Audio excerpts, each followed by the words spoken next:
Sudah jelaskan di Quran surat Hud 106, 107, 108 dikatakan bahwa surga dan neraka itu adalah tempat di mana kita masih bernafas, bahkan langit dan bumi masih ada. Kata Quran, bukan kata Saiful Karim. Sekali lagi, itu kata Quran. Silahkan periksa ayatnya. Sekarang lihat saya semuanya. Benar gak? Kalau kita nggak makmur masjidnya, tidak ada sifat-sifat Allah di sini. Yang ada malah sifat-sifat setan. Neraka bukan? Neraka bukan? Kita sendiri. Ya, kalau kita mau berubah, ya Allah juga akan mengikuti. Maka Allah katakan, aku bergantung sangkaan kamu.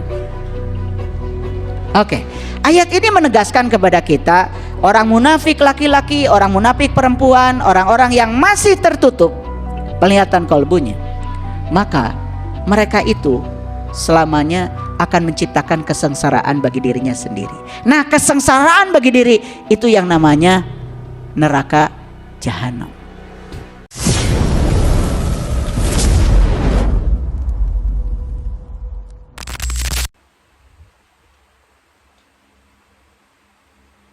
Saya, oh enak kalau gitu ya. Yang penting saya nggak syirik. Dia pikir syirik itu nggak kedukun gitu. Dia pikir syirik itu yang penting nggak bikin sesajen gitu. Aduh, semua hal yang melanggar seruannya Allah di dalam syirik. Paham sampai sini? Oke. Sekarang masuk akal nggak? Kalau orang yang syirik, orang yang musyrik tidak bisa memakmurkan masjid Allah. Setuju nggak? Ketika kita tidak mau mendengar suara seruan Allah dari dalam, maka ini makmur enggak? Enggak, kering kerontang. Lihat tuh, orang yang sering melakukan kejahatan dan maksiat, kering kerontang, enggak makmur masjidnya itu. Ya, saya tidak cerita Bapak Ibu datang ke pengajian banyak, itu udah selesai. Silahkan itu teruskan. Saya tidak cerita itu. Tapi saya juga sedang cerita, kok yang sering datang ke situ juga ternyata nggak berubah ya. Habis di situ kan tetap ngomongin orang. Sebagian oknum, nggak semua, ya sebagian besar maksud saya. Ya sebagian kan, iya. Betul nggak? Saya kadang-kadang dulu ya suka diundang di kajian-kajian gitu. Dulu, kalau sekarang saya nggak terima undangan. Dulu, saya bingung itu. Ternyata di pengajian ada geng-gengan itu. Iya, geng ibu-ibu ini, geng ibu-ibu ini, geng ibu-ibu ini. Wah, saya juga kaget itu.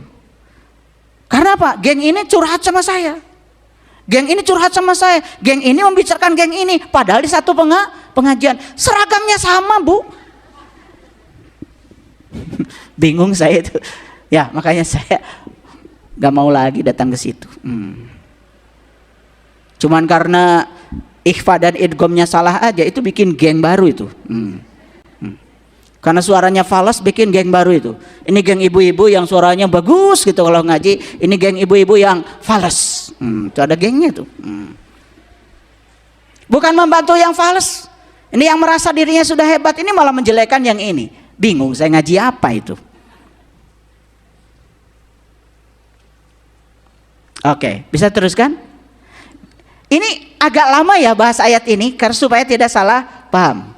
Tapi ngerti ya, ulangi.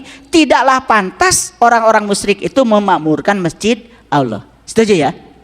Sepanjang kita masih syirik, masih menduakan Tuhan, sepanjang itu kita tidak akan bisa memakmurkan masjid Allah ini. Makanya apa yang terjadi? Maaf ya, yang tidak makmur masjidnya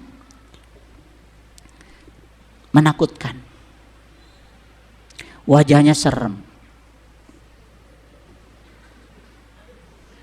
Maaf ya ini, aduh, saya suka serem gitu loh lihatnya ya.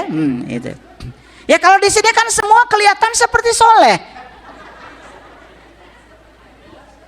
betul nggak? Ini sekarang nih, yang di sini kan semua kelihatan seperti sabar. Seperti kan? Betul nggak? Kan sebetulnya aslinya kalian itu ketika berhadapan dengan kehidupan nyata. Di rumah, di jalan, kelihatan tuh. Betul nggak? Coba lihat tuh. Kalau orang yang gampang marah, itu gak makmur itu masjidnya. Orang gampang tersinggung, gak makmur masjidnya. Orang yang suka ngata-ngatain kata-kata kotor, gak makmur masjidnya. Yang makmur itu di dalamnya kaya dengan sifat-sifat Allah.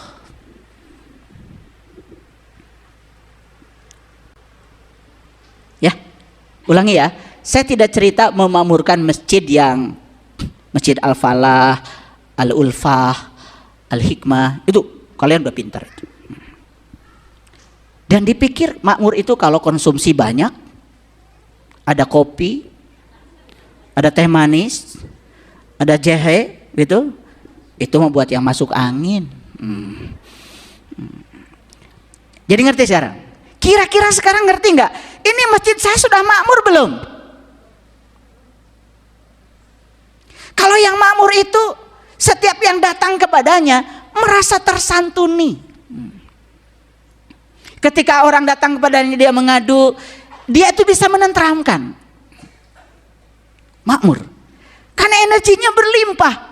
Jadi sekali lagi, masjid yang makmur itu adalah diri-diri manusia yang di dalamnya memiliki sifat-sifat ilahi. Itu yang disebut dengan ketuhanan. Nah kalau kesetanan, itu ciri bahwa masjidnya enggak makmur. Kira-kira kalian sering ketuhanan atau sering kesetanan? Tertawa dong. Saya tertawanya saya sendiri. Ya tertawakan dirimu sekali-kali ya. Paham ya? Oke, lanjut. Sedang mereka, ini ayatnya. Syahidina ala anfusihim bil kufri. Sedang mereka mengakui, menyaksikan, syahidin. Syahidin, syuhada, itu para penyaksi. Dia menyaksikan ketertutupannya sendiri. Oh, saya itu nggak tahu Tuhan. Karena mata kalbu saya masih tertutup. Makanya saya tidak bisa mengingat kepada Tuhan. Itu yang membuat saya menjadi tidak makmur masjidnya. Banyak yang saya lakukan ibadah, tetapi tetap nggak makmur. Makanya kan masih ingat ada cerita di zaman Rasulullah. Ada orang yang ibadahnya luar biasa menurut penglihatan masyarakat. Tapi saat meninggal, Rasulullah menyaksikan mulutnya dan selalu menunjuk min ahlin nar, kata Rasulullah. Nah itu kira-kira gambaran tentang orang yang belum makmur masjidnya. Ya, yang sudah masjidnya makmur ada tamu, ayo masuk. Sebentar ya. Kalian di sini dulu. Ini cemilan dulu, nanti 10.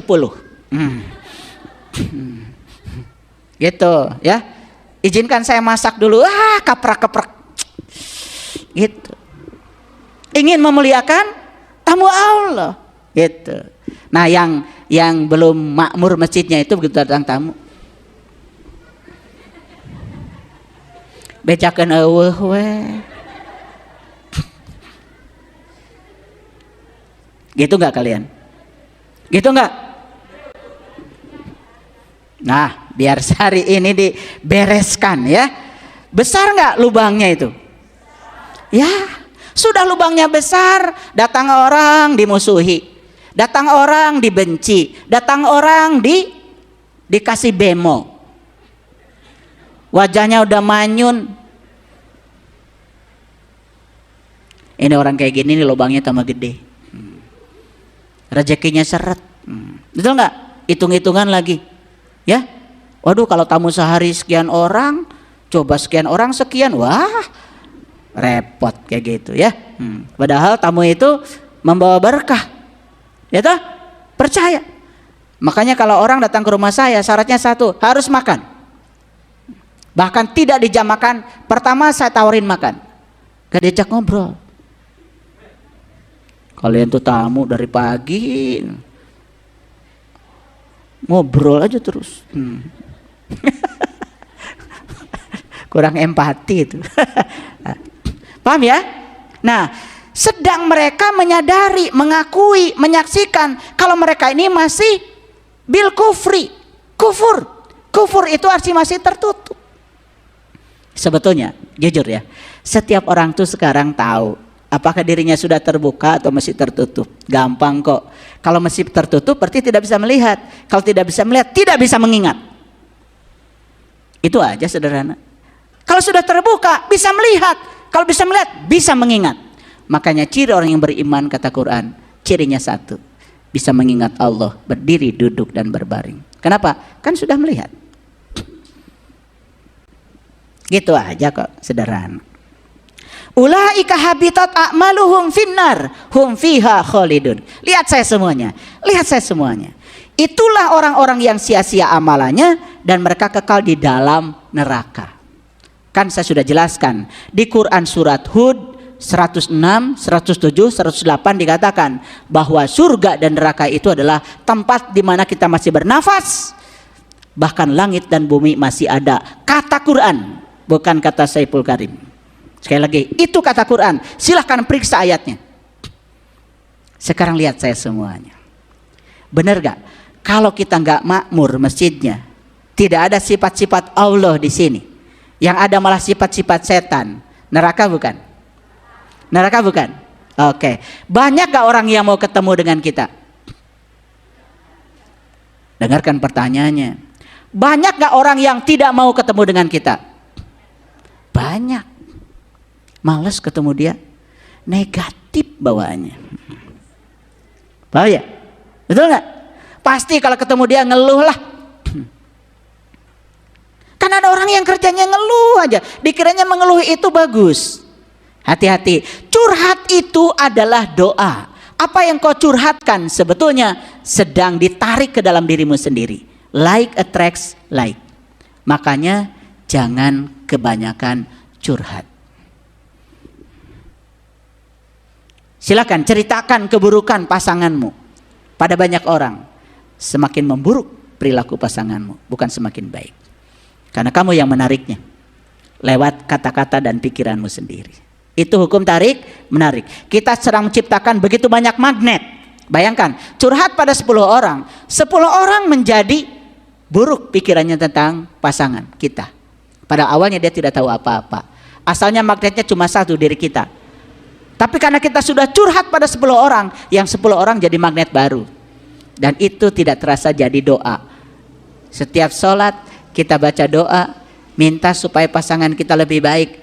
Itu sudah dinegasikan oleh perilaku kita yang menceritakan keburukan pasangan kita pada banyak orang. Hati-hati. Ini yang tidak dipahami. Ini kuliah kesadaran. Jadi saya ngasih kuliah kesadaran.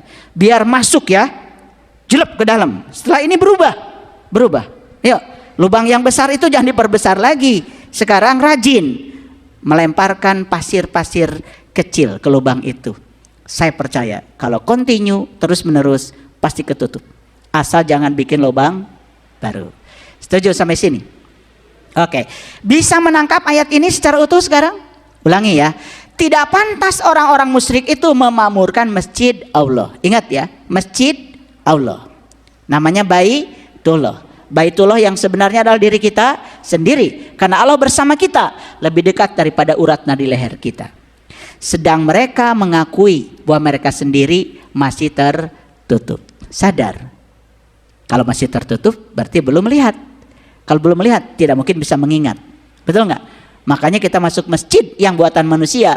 Begitu Allahu Akbar kan jadi Allahu Akbray. Betul nggak? Segala ingat. Makanya di sini dikatakan maka sia-sialah amalannya dan kekal di dalam. Lihat saya semuanya. Berarti ayat ini menceritakan sepanjang kita masih tertutup penglihatan kita kepada Allah, sebetulnya kita setiap saat menciptakan lubang besar. Dan lubang itu akan mengubur kita sendiri. Namanya nar. Hum khalidun. Mereka kekal di dalam. Clear? Oke. Ini udah jam 11 lagi.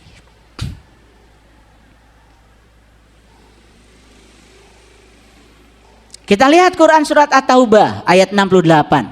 Ya. Kalau tadi Quran surah At-Taubah ayat 17. Ini At-Taubah ayat 68. Auzubillahi minasyaitonirrajim. Bismillahirrahmanirrahim. Wa'adallahul munafiqina wal munafiqat wal kuffara naro jahannam khalidina fiha. Ya, hiya hasbuhum wala'anahumullahu walahum azabun muqim.